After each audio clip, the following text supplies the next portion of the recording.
Hello once again in my channel Giza education. I am Sandeep Sharma, आपके सामने उपस्थित हुआ हूँ। फिर से अपनी बात को आगे बढ़ाते हैं। देखिए, लास्ट वाली वीडियो में जो हम लोगों ने डिस्कशन किया, मैं कुछ बताने से पहले ये मैं ज़रूर आपसे रिक्वेस्ट करना चाहूँगा कि जो भी आप वीडियोस देखें वो एक प्लेलिस्ट में ही मैंने डाले हैं, तो उनको प्लेलिस्ट में देखें, ऑर्डर में देखें। वीडियो को रैंडमली मत देखिए, वरना उससे कुछ फ़ायदा नहीं होगा। देखिए, ये बहुत ज़रूरी है। पहले आप सारे वीडियोस जब आप देख लेंगे कोई टॉपिक पे, जितनी भी इन्फॉर्मेशन है, मुझे लगता है कि आपके लिए सफिशिएंट है। अभी मैं केवल बोर्ड्स और नीट लेवल तक की बात बता रहा हूँ। हो सकता है कि एडवांस लेवल की बातें मुझे किसी और चैनल बताऊँगा। मैं उसका लिए अलग एक से फिर से चैनल बनाऊँगा, जिसमें कि मैं ये सारी बातें उसमें डालूँगा, क्योंकि वो चीज़ें एक अलग तरीके से, अलग अप्रोच से डिस्कशन होती है। ठीक है।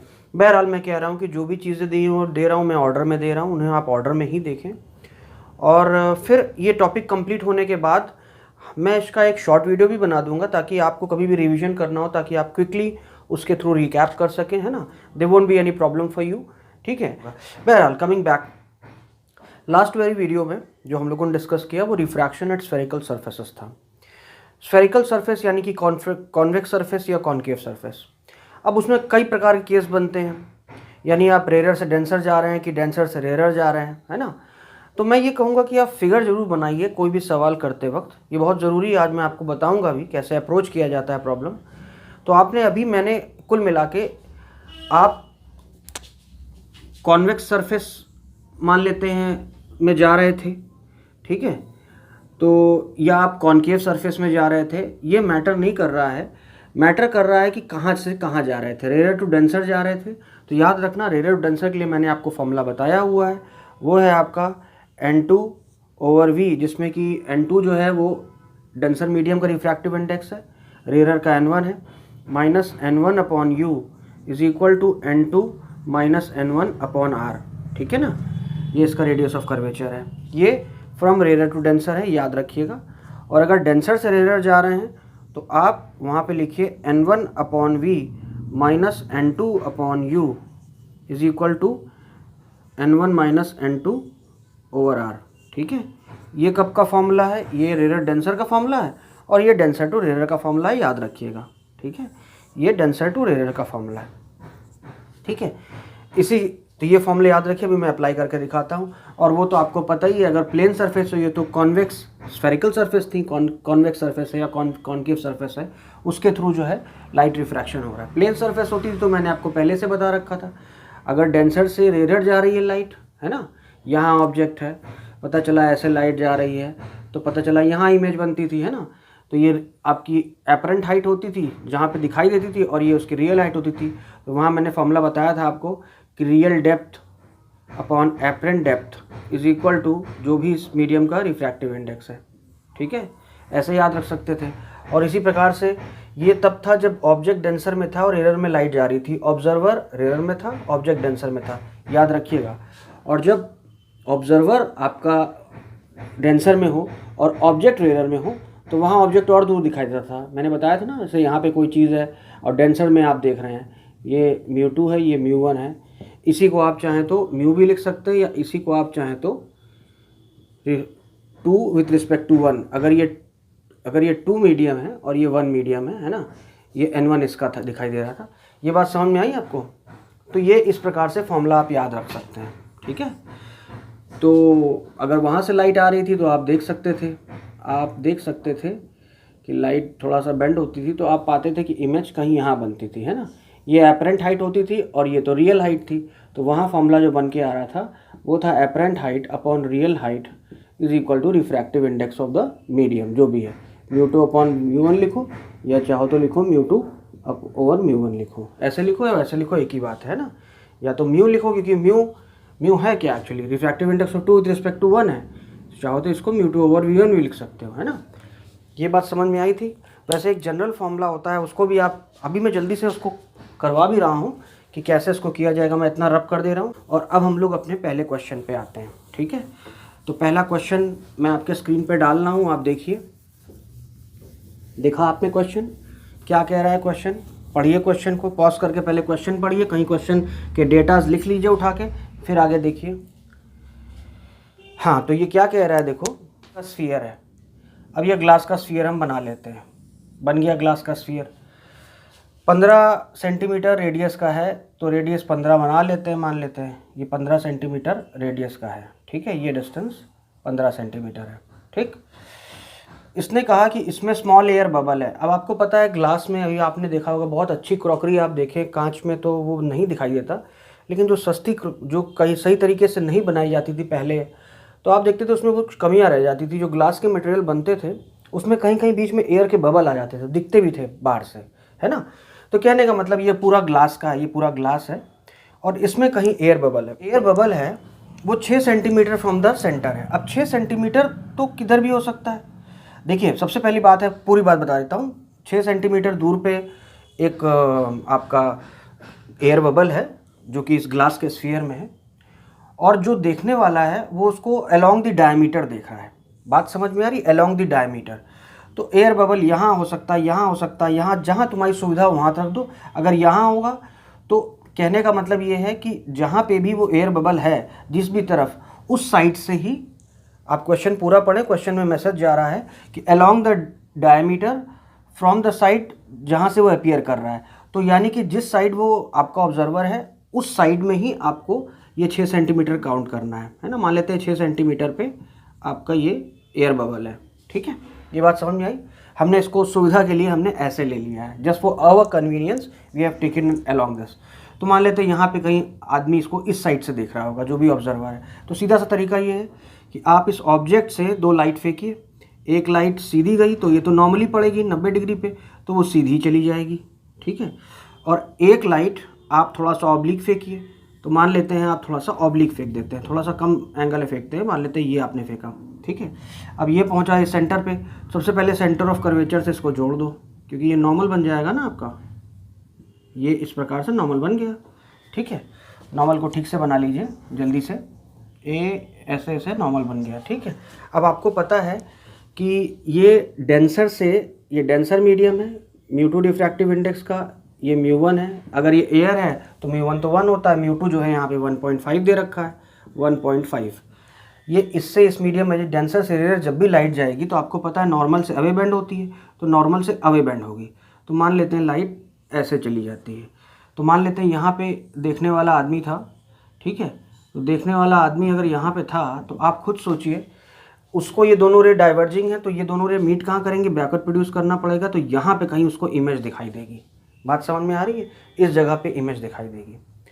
तो यहाँ पे सीधा सा आपको refraction at a concave surface हो गया ना। सरफेस कॉनकेव है, मैटर नहीं करता कॉनकेव है कि कॉन्वेक्स है यार, क्योंकि फॉर्मूला जो है वो कॉनकेव कॉन्वेक्स का अलग अलग नहीं है, केवल डेंसर एरर का है। तो याद रखो, ये लाइट जो है ऑब्जेक्ट कहाँ है? डेंसर में है, और जहाँ कहाँ रही है लाइट? रेयर में जा रही है, ऑब्जर्वर रेयर में है। तो मैंने आपको बताया ना, जब भी डेंसर से रेयर जाती है लाइट, फॉर्मूला हम लोग लगाते हैं, याद रखिएगा। रेयर से डेंसर जाती है तो हम लोग N2/V - N1 ऐसे करके, और अगर डेंसर से रेयर जाती है तो आप लिखते हैं N1/V - N2/U = N1 - N2/R। अब जितनी भी चीज़ें हैं विथ साइन रख देना। अब ये है हमारी सरफेस, इस सरफेस पे रिफ्रैक्शन हम लोग चेक कर रहे हैं। तो इस सरफेस से लेफ्ट जो भी काउंट होगा वो नेगेटिव, राइट जो भी होगा पॉजिटिव। राइट कुछ है ही नहीं ज़्यादा।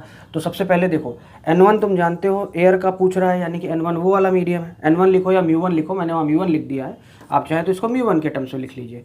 ठीक है, मेरी चूँकि हैबिट बार बार N की है तो मैं ऐसे लिख दे रहा हूँ। ठीक है, तो इसको आप चाहें तो μ लिख दीजिए, उससे कोई फ़र्क नहीं पड़ेगा, है ना। ओके, तो μ1 एयर का तो आपको पता है भाई, μ1 की वैल्यू 1 होती है, μ2 की वैल्यू यहाँ पे दे रखा है 1.5। ठीक है, अब रही बात v, मुझे पता करना है v है क्या? ये डिस्टेंस v है। ठीक है, और जो भी v होगी वो ये, मतलब इस मिरर से सारी चीज़ें हमें काउंट करनी है। ये सॉरी, इस सरफेस से हम लोग को सारी चीज़ें काउंट करनी है। तो देखो, इस सरफेस के हिसाब से ये ऑब्जेक्ट हो गया, ये सरफेस है आपकी, तो इस सरफेस के हिसाब से ऑब्जेक्ट आपका ये है। तो आप खुद सोचिए, अगर ये पूरा 15 सेंटीमीटर है और 6 सेंटीमीटर सेंटर से अगर यहाँ पे ऑब्जेक्ट रखा है, तो 15 में से 6 घटा लोगे तो यानी ये 9 सेंटीमीटर होगा, है ना। तो ऑब्जेक्ट की डिस्टेंस इस सरफेस से कितनी है? 9 सेंटीमीटर है। तो यू ऑब्जेक्ट लिखिए -9 सेंटीमीटर। क्यों लिखा -9? आई होप ये बात समझ में आ रही है। Why did I right -9? Is it clear? -9 है। ठीक है, अच्छा, रेडियस की बात करते हैं तो ये तो रेडियस ऑफ कर्वेचर आपको पता ही है, रेडियस वो कितना है, ये तो 15 सेंटीमीटर लिखेंगे, लिखिए 15 सेंटीमीटर और लिखिए नेगेटिव, क्योंकि सरफेस से इधर काउंट हो रही है। कुछ नहीं यार, उठा के फॉर्मूला रखो यहाँ पे, आपके पास वैल्यू आएगी। ठीक है, तो μ1 रख देते हैं भाई, 1/v की वैल्यू पता करनी है, -1.5 अपॉन u, -9 है तो लिख लो -9, ठीक है, इज इक्वल टू μ1 माइनस μ2 यानी 1 minus 1.5 over radius of curvature जितना भी है लिख लो भाई -15। ठीक है, सॉल्व करो इसको, ये हो जाएगा 1/v, माइनस माइनस प्लस हो जाएगा, 1.5 लिखो, चाहो तो इसको एक काम करो तो मुझे सॉल्व भी कर सकते हो, ये 3/2 है एक्चुअली, 3/2 इंटू 9 आप लिख लीजिए, इज इक्वल टू 1 माइनस 1.5 तो 0.5 और 1 माइनस 1.5 ये नेगेटिव में आएगा क्योंकि 1.5 बड़ा है, और अपॉन -15, माइनस माइनस आपस में कट के प्लस हो जाएंगे। ठीक है, यहाँ 3 से ये 3 कट जाएगा तो ये हो जाएगा 6, तो यहाँ लिख देते हैं 1/v की वैल्यू हो जाएगी 1/6 इज इक्वल टू, और ये हो जाएगा 0.5/15। आप चाहें तो डेसिमल हटा के भी सॉल्व कर सकते हैं। ठीक है, 5 3 तो ये 30 हो गया, तो 1/v की वैल्यू हो गई 1/30 माइनस 1/6। समझ में आया, 1/6 उधर गया होगा तो माइनस हो गया होगा। सॉल्व कर लो यार, ये क्या है, सॉल्व कर लो इसको चाहो तो, 30 LCM हो जाएगा तो यहाँ पे आ जाएगा 1 माइनस 6 5 30 होता है, ये हो गया अपॉन 30। ठीक है, तो ये 1/v की वैल्यू है तो v की वैल्यू हो जाएगी, रेसिप्रोकल लेना पड़ेगा, 1/v अगर -4/30 है तो ये हो जाएगा 30/4 माइनस में। ठीक है, चूँकि 1 माइनस 5 माइनस होता है, इसको सॉल्व करोगे 7.5 आंसर आ जाएगा। तो यानी इससे 7.5 सेंटीमीटर पे आपकी इमेज बनेगी। ठीक है, ये बात समझ में आ रही, ये चीज़ तुम्हारी 7.5 निकल आई, माइनस ये दर्शा रहा है कि इससे लेफ्ट में बनी है। पहला सवाल समझ में आया, क्लियर हुआ? ओके, अब अगला सवाल हम लोग ऐसा लेंगे जिसमें कि अभी हमने एक सरफेस पे रिफ्रैक्शन देखा, हो सकता है कि अब हमारे पास ऐसा कुछ केस हो जहाँ पे 2 सरफेस पर रिफ्रैक्शन हो रहा हो। चलिए देखते हैं, अगला सवाल आपकी स्क्रीन पे देखिए, सवाल पढ़िए, 2 मिनट आप सवाल पढ़ लीजिए कायदे से, क्या कह रहा है पॉज करके पढ़िए। ये कह रहा है फिर से एक ग्लास स्फीयर है, ठीक है, रेडियस 10 सेंटीमीटर का, तो मान लेते हैं फिर से एक ग्लास स्फीयर बना लेते हैं। ठीक है, 10 सेंटीमीटर रेडियस का है, थोड़ा सा बढ़िया से बना लीजिए। ठीक है, इस प्रकार से ऐसे कर लीजिए। ठीक है, फिगर उतना अच्छा नहीं बन पाता है। अब उसने ये कहा है कि 10 सेंटीमीटर रेडियस का है, तो हम ये काम करते हैं, इसको थोड़ा छोटा बना लेते हैं।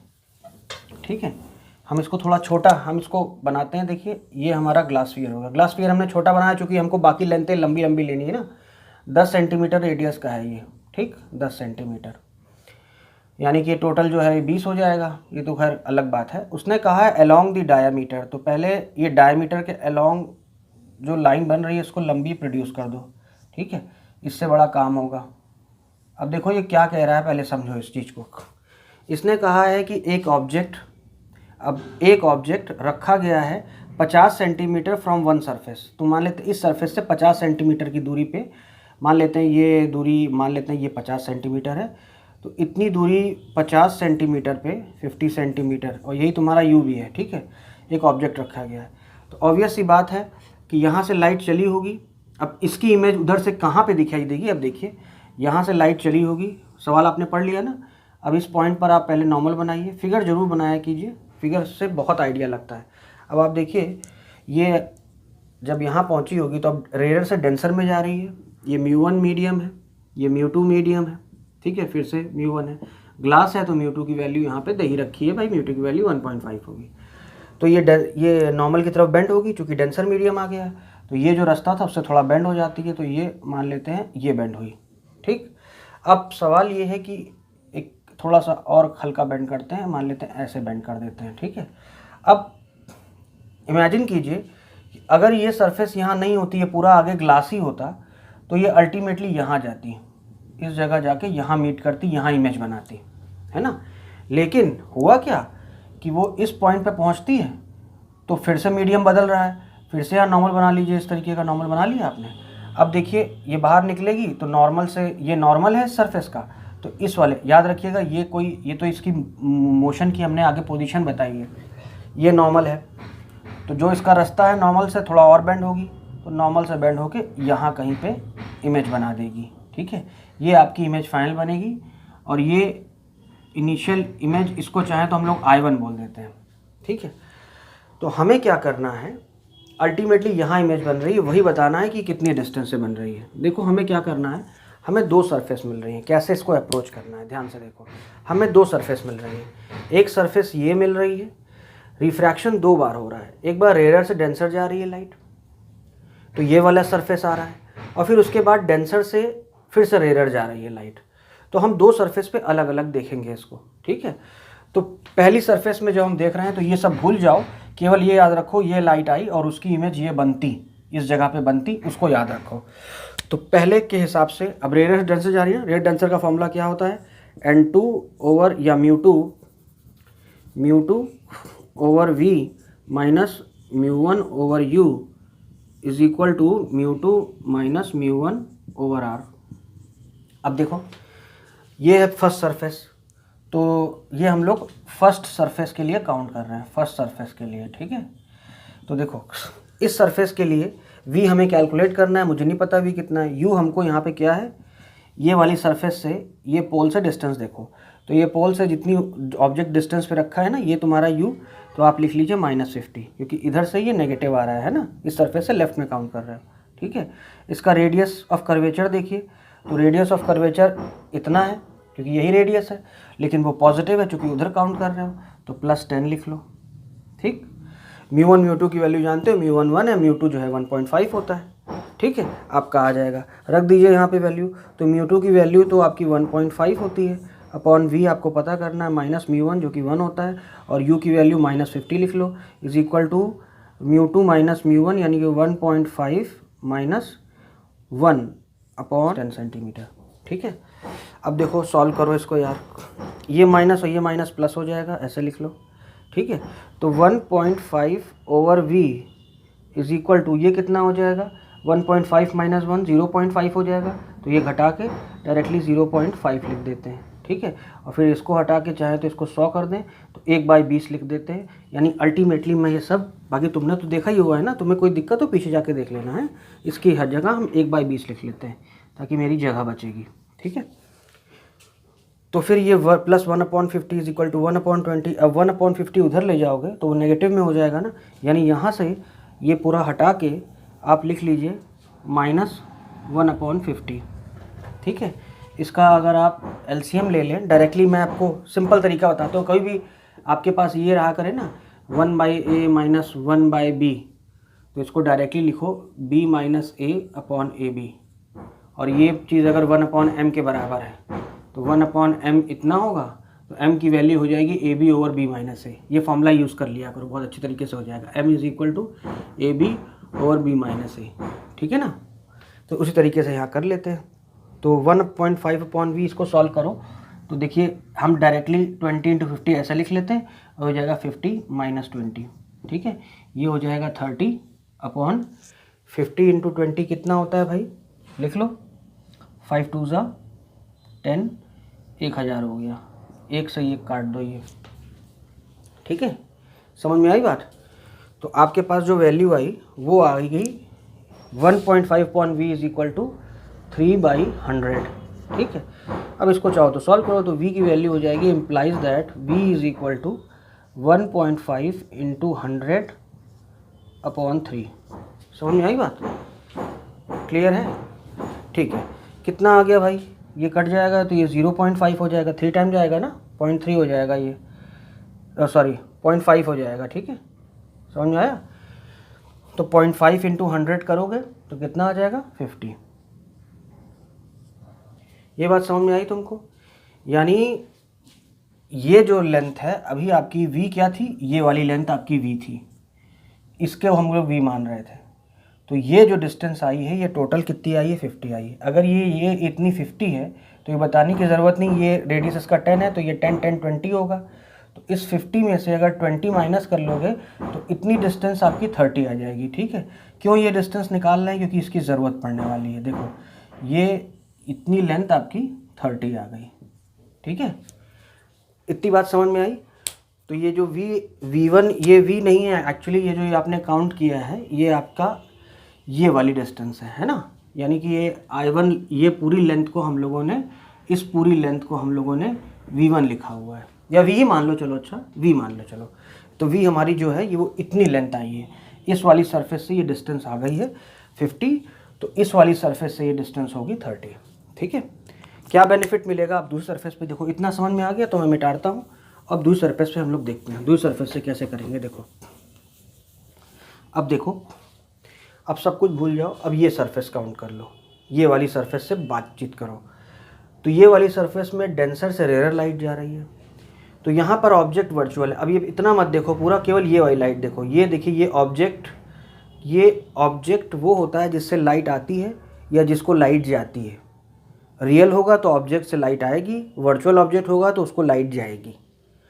तो ऑब्जेक्ट को लाइट ये जा रही थी, अल्टीमेटली लाइट कहाँ पहुँच गई? इमेज में। ठीक है, तो ये इसके लिए, इस सरफेस के लिए ये वाला वर्चुअल ऑब्जेक्ट होगा जिसको लाइट जा रही थी, जिसको जा रही थी, और अल्टीमेटली जो पहुँच गई वो इमेज हो गई। जहाँ जा रही थी वो ऑब्जेक्ट हो गया, जहाँ पहुँच गई वो इमेज हो गई। समझ में आया? इस सरफेस से देखते हैं, तो उस सरफेस से देखिए डेंसर से रेयर जा रही है, तो फॉर्मूला हमारा लगेगा कौन सा? μ1/v minus μ2/u is equal to μ1 minus μ2/r, क्योंकि डेंसर से रेयर जा रही है, इससे ए में जा रही है। ठीक है, अब तुमको सब कुछ जो डिस्टेंस काउंट करनी है वो इस सरफेस से काउंट करनी है, बाकी वो तो सारी बातें क्लियर है। जो चीज़ राइट में काउंट करोगे सब पॉजिटिव होंगी, लेफ्ट में काउंट करोगे नेगेटिव होगी। तो देख लेते हैं, कुछ बता देता हूँ। जैसे जो आपका जो देखो यहाँ पे अब जो V आपका आने वाला है वो इस सरफेस से है, यानी ये आपका चाहिए। तो इस V का हम लोग अलग नाम दे देते हैं, इसको V डैश बोल देते हैं। तो यहाँ पे V डैश लिख देता हूँ, क्योंकि ठीक है इस सरफेस के हिसाब से ये है इमेज की डिस्टेंस, ये है ऑब्जेक्ट की डिस्टेंस। तो U क्या है यहाँ पे? U हम लोग इस सरफेस से ऑब्जेक्ट की डिस्टेंस निकाल चुके हैं, जो कि इतना कितना आ रहा है? 30 आ रहा था। पॉजिटिव सरफेस से राइट में काउंट कर रहे हो तो U की वैल्यू हो गई +30। रेडियस देखें तो इस सरफेस के लिए रेडियस इधर लेफ्ट में काउंट हो रहा है, कितना होगा? 10, तो -10 लिख लो। ठीक है, V डैश पता ही करना है, μ1 μ2 जानते ही हो, तो वैल्यू रखते हैं। μ1 की वैल्यू होती है 1/V डैश पता करना है, माइनस μ2 की वैल्यू होती है 1.5, और U की वैल्यू यहाँ पे थी 30 दी हुई है, इज इक्वल टू μ1 माइनस μ2, यानी 1 minus 1.5 upon radius of curvature है -10। तो यहाँ ये वैल्यू कितनी हो जाएगी? ये हो जाएगी -0.5 अपॉन -10। ये माइनस माइनस आपस में कट कर प्लस हो जाएगा। ठीक है, हटा लो, इसको करोगे 0 बढ़ाओगे ये कट जाएगा, 1/20 हो जाएगा। इधर कितनी वैल्यू हो जाएगी? इधर देखिए, इसको आप हटाइए, बढ़ाइए, 15 2 30 होता है, ये हो गया 1/v dash minus 1/20 is equal to, समझ में आई बात?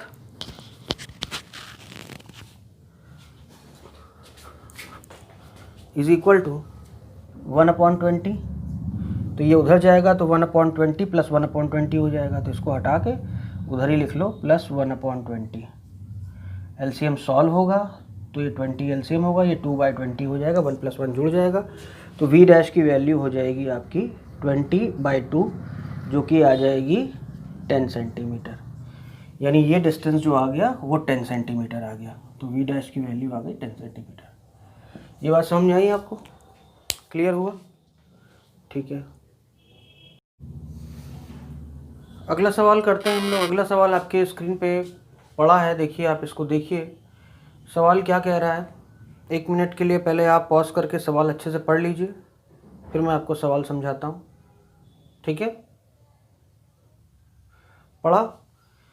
पॉज करके पढ़ लिया करिए पहले।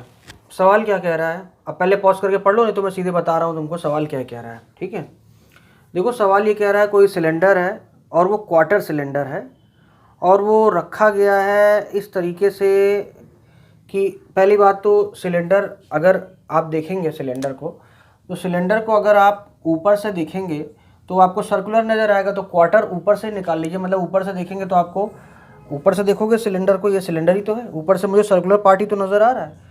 तो क्वार्टर क्या हो गया? ये 4 हिस्से क्वार्टर हो गए, तो एक हिस्सा निकाल लो ये। ठीक है, तो ये एक क्वार्टर हिस्सा सिलेंडर का इस तरीके का दिखाई देगा, ठीक है। तो उसी क्वार्टर ऑफ सिलेंडर को मैं थोड़ा और बड़ा बना देता हूँ इसको, उसी क्वार्टर ऑफ सिलेंडर को ऐसे रख दिया गया है, ठीक। इस प्रकार से आप और कर्व भी बना लीजिए, ठीक है। तो इस प्रकार से रख दिया गया है और इससे कह रहा है कि mr डिस्टेंस पे ये जो क्वार्टर, ये जो रेडियस है इसका वो r है, और इससे mr डिस्टेंस पे मान लेते हैं ये mr डिस्टेंस है। अब मुझे नहीं पता mr बड़ा है m क्या है मुझे नहीं पता। mr डिस्टेंस पे कोई ऑब्जेक्ट है, ये कह रहा है, आप इस सवाल को पढ़िए आगे क्या कह रहा है। ये कह रहा है आगे, सवाल क्या कह रहा है ये, कि ऐसी m की क्या वैल्यू हो कि फाइनली जो इस सरफेस से, मतलब ये अंदर जाएगी लाइट, पहले इस सरफेस पे टकराएगी फिर इस सरफेस पे, दो सरफेस यहाँ भी हो गई, वो बात लगेगी, एक प्लेन सरफेस है एक कर्व्ड सरफेस है। तो ये कह रहा है इससे सेकंड वाली सरफेस से वो पैरेलल इमर्ज करे। ये आपको कह रहा है किस तरीके से हम लोग बिहेव करेंगे। देखिए हम यहाँ से लाइट फेंकेंगे so that we will be able to find out that exactly what should be the position. Now you have to find the geometry first of all. Okay, geometry is very needed. आप सवाल की geometry ज़रूर बनाइए। आप सवाल को देखिए कैसे बन रहा है। देखिए बड़ी सिंपल सी बात है, आप यहाँ से ऑब्जेक्ट से एक लाइट फेंकिए, ए इस प्रकार से मान लेते हैं आपने एक लाइट ऐसे फेंकी यहाँ पे, ठीक है। अब इसी रे को हम लोग को ले जाना है अंदर। मैं थोड़ा सा और कम एंगल में फेंक देता हूँ, मान लेते हैं ये ऐसे यहाँ लाइट जा रही है, ठीक। तो ऑब्वियस ही बात है कि इस पॉइंट पर अगर नॉर्मल खींचेंगे तो इसका नॉर्मल तो ऐसे ही बनेगा। अब ये सीधी लाइट हुई नॉर्मल तरफ बेंड होगी, जो कि रिफ्रैक्टिव इंडेक्स में जा रही है ना, दूसरे मीडियम में जा रही है। मान लेते हैं ये μ2 है, ये μ1 है, फिर से μ1 में आई जाएगी वो, तो थोड़ा बेंड होगी, थोड़ा सा बेंड होगी, तो अपने रास्ते ना जाके थोड़ा सा बेंड होकर चली जाएगी ऐसे। अब ये कह रहा है कि फाइनली जो रे होनी चाहिए, अब यहाँ फिर से नॉर्मल खींचो, फाइनली जो रे होनी चाहिए वो पैरेलल निकले, यानी कि सॉरी यहाँ पे अब यहाँ पहुँची, ठीक है। अब इस पॉइंट पर नॉर्मल अगर खींचोगे तो नॉर्मल, भाई ये तो कर्वी सरफेस है, कर्वी सरफेस का नॉर्मल ऐसे बनेगा।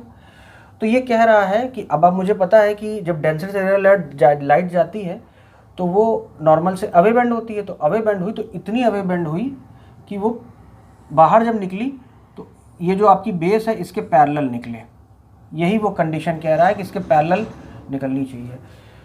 इसके लिए m की वैल्यू क्या होगी, ये सारी बातें की हैं। तो ये जब पैरेलल निकलेगी, आप ध्यान दीजिए, ये पैरेलल जब निकलेगी तो इसका मतलब ये है, हमारे पास इंफॉर्मेशन है कि ये रे जो यहाँ से निकल रही है वो पैरेलल रे है, ठीक है। अब देखिए m की वैल्यू इसके लिए हमको फाइंड आउट करनी है। अब देखा जाए तो हमारी एक सरफेस ये प्लेन है, एक सरफेस ये कर्व है, ठीक है। तो ये जब ये प्लेन सरफेस में देखोगे तो प्लेन सरफेस में याद करो जो फॉर्मूला था, अरे यार ये जो तुम्हें ऐसा क्वार्टर सा दिख रहा है, इसको तुम ऐसे कर दोगे, ऐसे कर दोगे तो ये कैसा दिखाई देगा, ऐसा ही दिखाई देगा ना। तो यहाँ पे जो ऑब्जेक्ट रखा है वो यहाँ पे रखा है, देखो। तो उससे अगर ये लाइट आएगी तो ये आप देखिए यहाँ पे थोड़ा बेंड की, देखो ब्रैकेट प्रोड्यूस किए तो यहाँ इमेज दिखेगी ना। तो बात तो वही है जो फॉर्मूला इसके लिए लगाते थे हम लोग, apparent height upon real height is equal to जो भी इसका μ2 होता था अपॉन μ1। तो चाहो तो μ2 ओवर μ1 लिखो, या ये रिफ्रैक्टिव इंडेक्स ऑफ द अगर एयर है μ1 1 है तो केवल μ2 हो जाएगा। तो वही वाला ये वैसे एक तरीका और है, मैं अभी ये फॉर्मूला आपको डिस्कस कर दूंगा बाद में एक और तरीके से भी।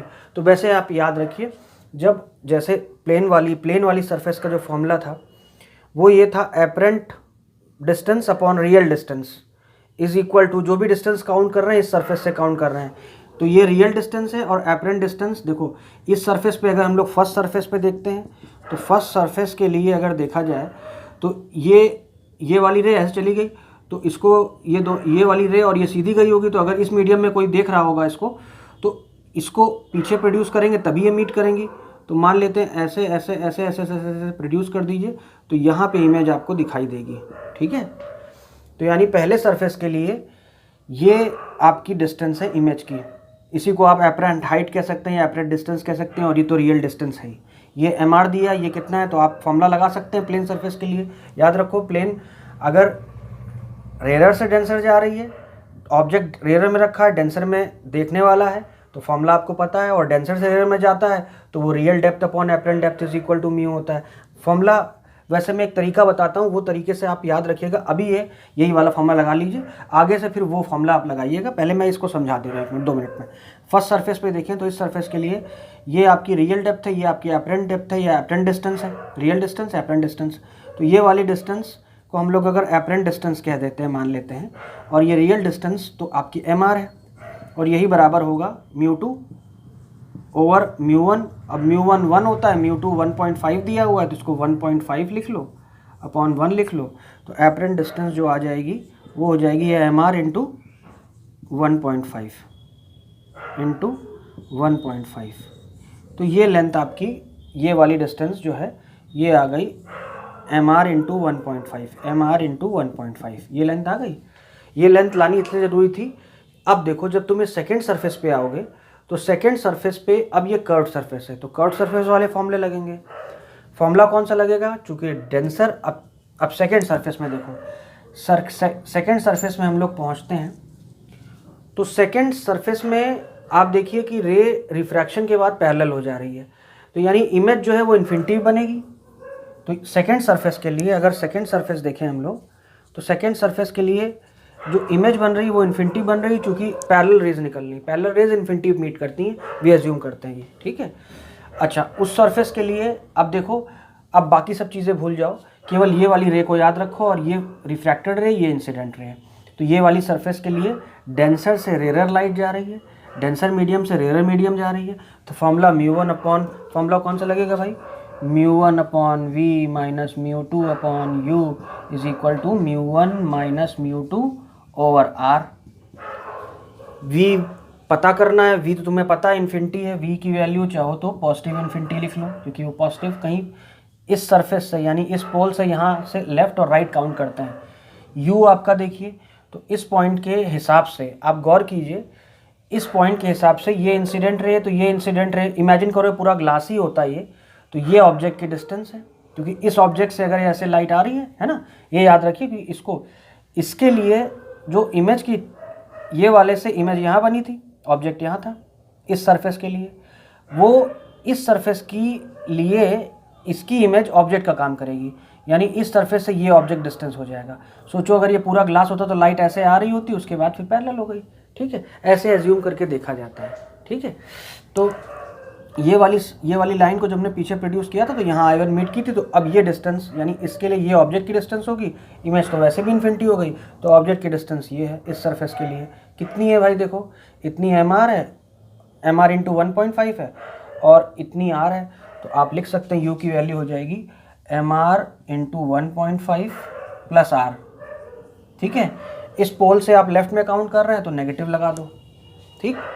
अब बात आती है रेडियस ऑफ कर्वेचर की, तो इसके लिए जो रेडियस ऑफ कर्वेचर जो भी है वो तो आ रही है भाई, ये जो ये क्वाड्रेंट है वो r रेडियस का है, पोल से लेफ्ट काउंट कर रहे हो ना, तो माइनस r लिख लो।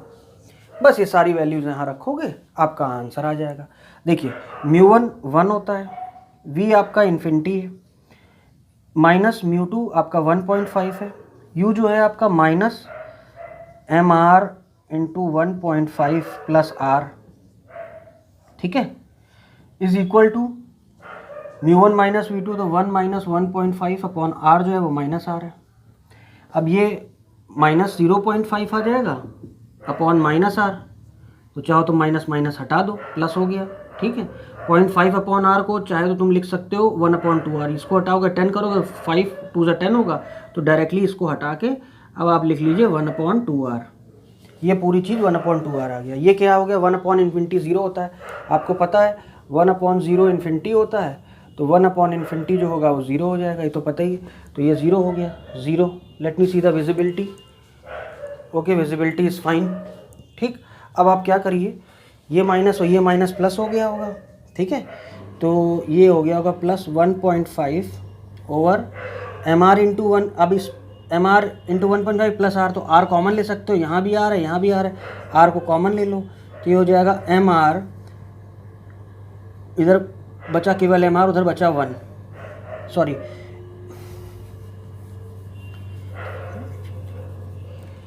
mr इंटू 1.5 प्लस r, तो यहाँ से r और यहाँ से r कॉमन ले सकते हो, r कॉमन ले लिया आपने, बचा क्या, m इंटू 1.5 बचा, और उधर बचा होगा 1, इसमें से केवल m इंटू 1.5, r तो कॉमन हो गया प्लस 1 इज इक्वल टू, और ये चीज़ 1/2r के बराबर है, ठीक है।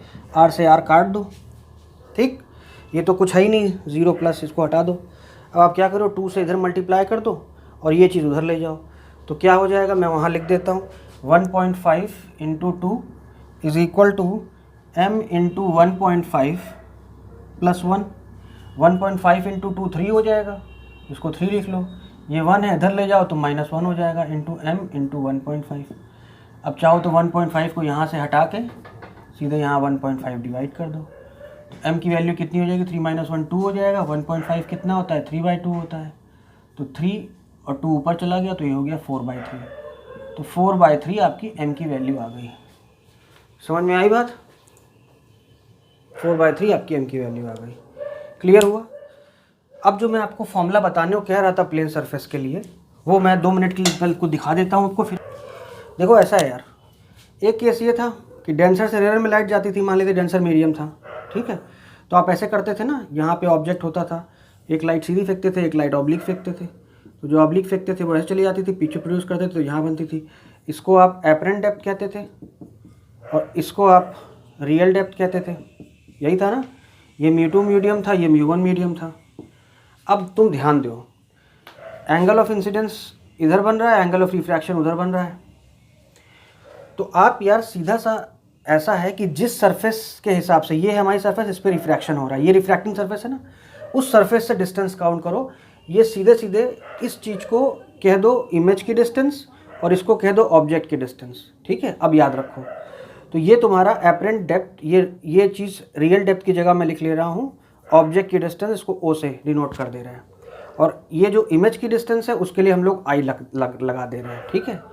तो फॉर्मूला कैसे यूज़ करना है, देखो, जिधर का एंगल ऑफ इंसिडेंस हो उधर का रिफ्रैक्टिव इंडेक्स आप लिख लीजिए, इसको μ2 आप ऐसे लिखिए, μ2 यानी कि आप ऐसे लिखिए म्यू ऑफ जिधर का रिफ्रैक्टिव इंडेक्स हो, इंसिडेंट साइड का रिफ्रैक्टिव इंडेक्स के लिए μi लिख लो, अपॉन जो ऑब्जेक्ट की डिस्टेंस हो, इज इक्वल टू जो रिफ्रैक्टिव या रिफ्रैक्टिंग एंगल जिसमें बन रहा है उसके साइड का μr से डिनोट कर देते हैं। जो ऑब्जेक्ट का साइड का म्यू है, जो इंसिडेंट साइड का म्यू है उससे μi, जो रिफ्रैक्टेड साइड का म्यू है उसका μr अपॉन इमेज की डिस्टेंस।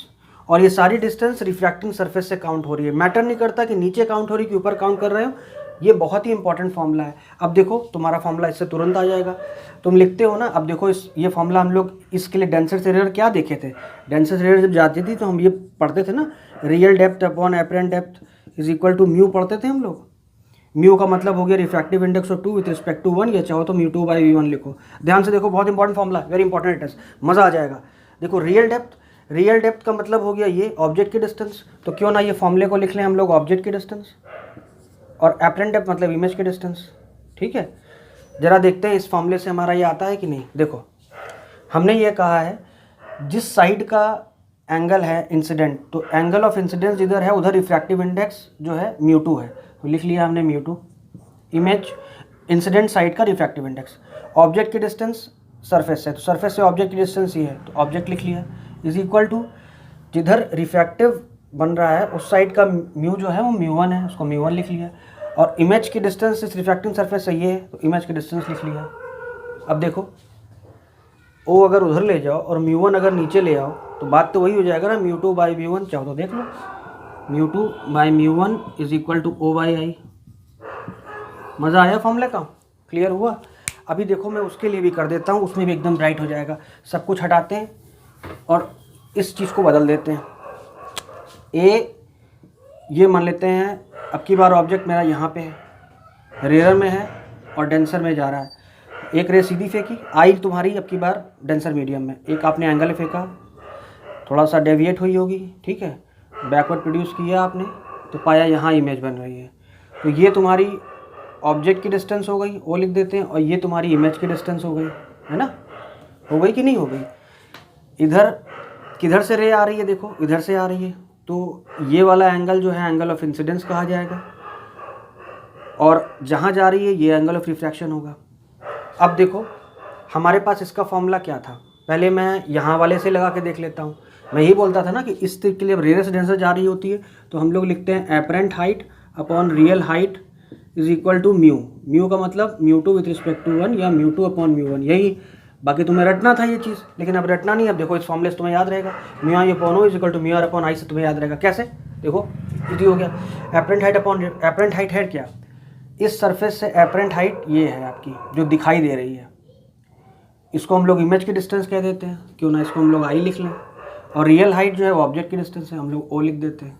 अब जरा इस फॉर्मूले से देखते हैं ये ला सकते हैं कि नहीं। देखो इसने कहा है उस साइड का, जिस साइड एंगल ऑफ इंसिडेंस बन रहा हो उस साइड का म्यू लिखो। एंगल ऑफ इंसिडेंस जहाँ बन रहा है वहाँ का म्यू है म्यू1, ठीक है।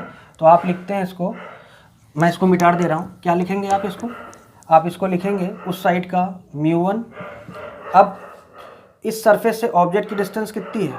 ओ, ऑब्जेक्ट की डिस्टेंस ये है, तो हमने ओ लिख दिया, is equal to mu R. Mu R का मतलब जिस तरफ रिफ्रैक्टिंग एंगल बन रहा है उस तरफ का इंडेक्स म्यू2 अपॉन इमेज की डिस्टेंस। तो इमेज की डिस्टेंस आपकी ये आई। अगर आई बाई ओ, आई उधर ले जाओ, इसको उधर ले जाओ, तो आई बाई ओ को लिख सकते हो ना म्यू2 अपॉन म्यू1, ठीक है। वही चीज़ आ गई ना। तो अब ये याद रखना, ऑब्जेक्ट की डिस्टेंस रिफ्रैक्टिंग सरफेस से, इमेज की डिस्टेंस रिफ्रैक्टिंग सरफेस से। ऊपर काउंट करना, नीचे काउंट करना मैटर नहीं करता। ये फॉर्मूला बहुत इंपॉर्टेंट था, ठीक है। अब हम लोग नेक्स्ट सवाल की ओर बढ़ते हैं। अगला बहुत ही इंपॉर्टेंट सवाल, बहुत मज़ेदार सवाल आपके स्क्रीन पे आप देखिए।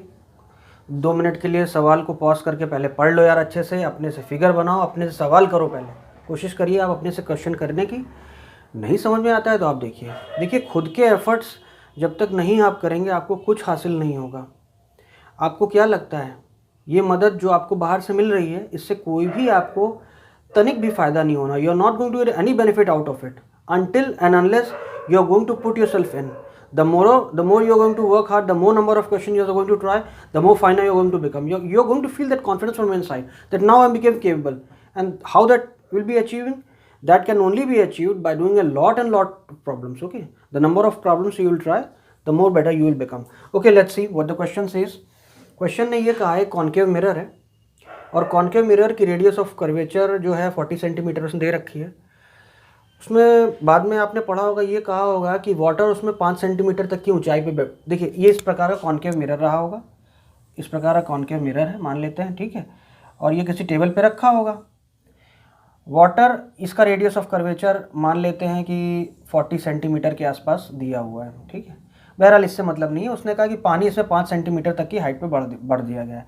एक हम थोड़ा सा, वैसे तो ये 40 सेंटीमीटर बड़ा होता है, मैं काम करता हूँ, मैं थोड़ा ऊंचे तक दिखा दे रहा हूँ। वो आप मत सोचिएगा कि इतना 40 है तो इतना 5 होना चाहिए, मैं आपको 5 सेंटीमीटर थोड़ा सा ऊंचे लेके दिखा दे रहा हूँ ताकि हमको प्रॉब्लम करने में आसानी हो, ठीक है। मान लेते हैं इतनी डिस्टेंस 5 सेंटीमीटर है, तो 5 सेंटीमीटर तक की ऊंचाई तक पानी भर दिया गया है। उसमें 5 सेंटीमीटर की ऊंचाई पानी भर दिया गया है। कोई डस्ट पार्टिकल है जो सरफेस पे ही है, just above the point of contact, यानी कि ये जो कॉन्केव मिरर है सरफेस से जो पॉइंट ऑफ कांटेक्ट है वो ये बना है, तो इसके जस्ट अबव यानी इसके नॉर्मली यहाँ पे कहीं पे सरफेस पे कह रहा है तो सरफेस पे ये ऑब्जेक्ट होगा। ये इस पार्टिकल की इमेज क्या बन के आएगी, क्योंकि ये तो कॉन्केव मिरर है ना, ये कॉन्केव मिरर है, क्या बन के आएगी, कहाँ पे दिखाई देगी, यही बताना है आपको। बहुत ईजी है। देखो तरीका, देखो ऐसा है यार, भूल जाओ कि यहाँ पानी वानी भरा है, कॉन्केव मिरर है तो कॉन्केव मिरर के हिसाब से जो इमेज बनती है वो बनाओ। पानी की होने की वजह से वो इमेज थोड़ी ऊपर नीचे शिफ्ट हो जाएगी, बस और कुछ नहीं होगा। बहुत सिंपल है। देखिए ऐसा है, मैं काम करता हूँ, पहले पानी का खेल ही हटा देता हूँ, चलो तुमको आसान बनाने के लिए। ये ऑब्जेक्ट है, इसकी इमेज कैसे बनेगी, देखो ये ऑब्जेक्ट की डिस्टेंस 5 सेंटीमीटर है। एक सीधी फेंकी होगी तुम्हें लाइट जो टकरा कर सीधे ऐसे चली गई होगी, तो ये रे टकरा कर ऐसे चली जा रही है, रिफ्लेक्शन के बाद क्या पोजीशन हो रही है, और एक रे थोड़ा सा ऑब्लिक भेज दो। अब इस पॉइंट पर अगर आप देखेंगे तो इसका नॉर्मल अगर हम लोग बनाते हैं, मान लेते हैं ये नॉर्मल बना, ठीक है। तो जितना एंगल रिफ्लेक्शन हो रहा है, जितना एंगल बनाते हुए आई उतने एंगल बनाते हुए रिफ्लेक्ट हो जाएगी। तो मान लेते हैं इस प्रकार से ऐसे ये रे चली जाती है ना। तो गौर करिए, ये वाली एक सीधी फेंकी तुमने ऐसे चली गई, कैसे फेंकी, तो ये दोनों रे डाइवर्जिंग है, तो इनको बैकवर्ड प्रोड्यूस करना पड़ेगा। तो बैकवर्ड प्रोड्यूस यार करोगे तो पाओगे कि यहाँ कहीं पर इमेज इसकी दिखाई देती तुमको, इस ऑब्जेक्ट की इमेज तुमको यहाँ दिखाई देती, लेकिन वो यहाँ नहीं दिखाई देगी। वो दिखाई क्या देगी, चूंकि बात यह है ना कि ये तो पानी भरा हुआ है ना यार, ये तो पानी भरा हुआ है यहाँ पे। तो अगर पानी भरा हुआ है तो जैसे ही रिफ्रैक्टेड रे यहाँ पहुँची होगी, इसको जाना ऐसे चाहिए था लेकिन चली गई होगी थोड़ा ऐसे, क्योंकि हमें पता है ना डेंसर से रेयर जाती है। तो इसको बैकवर्ड प्रोड्यूस करोगे तो पाओगे यहाँ कहीं तुमको इमेज दिखाई देगी। अब यहाँ बहुत से तुम्हारी लाइनें बन गई हैं, तुम्हें हो सकता है वो कन्फ्यूजन हो रहा हो। मैं एक काम करता हूँ, सिंपल तरीका, सबसे पहले मैं ये बात समझ में आई तो ये आपको इमेज यहाँ दिखाई देगी। लेकिन सबसे पहले हम एक काम करते हैं, कॉनकेव मिरर वाला केस लगाते हैं यहाँ पे, ठीक है। तो कॉनकेव मिरर के हिसाब से आपको मैं फिर से मिटाता हूँ और देखो चीज़ों को आसान करके बताता हूँ, 2 मिनट लगेगा, ध्यान से देखो। इस प्रकार का कॉनकेव मिरर आपने बना दिया, मान लेते हैं ये पॉइंट ऑफ कांटेक्ट है, ये इसका रेडियस ऑफ कर्वेचर जो भी है ये आपने बना दिया, ठीक है। और यहाँ पे 5 सेंटीमीटर, अभी पानी मत भरो, मान लेते हैं यहाँ ऑब्जेक्ट है 5 सेंटीमीटर की दूरी। तो हमें 2 पार्ट्स में क्वेश्चन करना है। कॉनकेव मिरर के हिसाब से हमको ये देखना है कि इमेज कहाँ बनेगी, ठीक है। फिर वो इमेज ऑब्जेक्ट की तरह काम कर जाएगी पानी के लिए, और उसकी इमेज वो प्लेन सरफेस वाला, देखो पहले आप देखो कहाँ बनती। तो आपने देखा कि वो आपने पाया कि एक सीधी फेंकी आपने ऐसे चली गई, आपने कोई ऑब्लिक फेंकी होगी तो किसी एंगल बनाते हुए चली गई होगी, तो आपने इसको ब्रैकेट प्रोड्यूस किया होगा। तो मान लेते हैं कहीं पे भी इमेज बनी आपकी, इस तरीके से इमेज बन गई, ठीक है। तो इस तरीके से यहाँ पे इमेज बनी। तो ये इमेज निकालने का तरीका क्या है, कॉनकेव मिरर है यार, इस मिरर के लेफ्ट साइड में ऑब्जेक्ट मान लो, ऑब्जेक्ट की डिस्टेंस यहाँ पे 5 सेंटीमीटर दी हुई है आपको, ठीक है।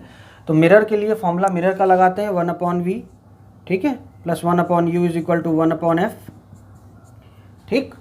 अब देखो एक एक करके, फोकल लेंथ जो होगी इसकी, रेडियस ऑफ कर्वेचर 40 है तो रेडियस उसकी आधी फोकल लेंथ होती है 20 सेंटीमीटर, है ना। तो 20 सेंटीमीटर आपकी फोकल लेंथ हो गई। चूंकि ये मिरर है, मिरर के लेफ्ट में हम सब नेगेटिव काउंट कर रहे हैं। अरे यार मिरर ऐसे देख लो यार, क्या फर्क पड़ता है, यहाँ 5 सेंटीमीटर पे है, यहाँ पे आपने फेंका होगा तो इस प्रकार से इसकी इमेज यहाँ बनी होगी, वही तो निकालना है, घुमा के ऐसे कर लो, कौन सी बड़ी बात है, इट्स वेरी इजी, ठीक है।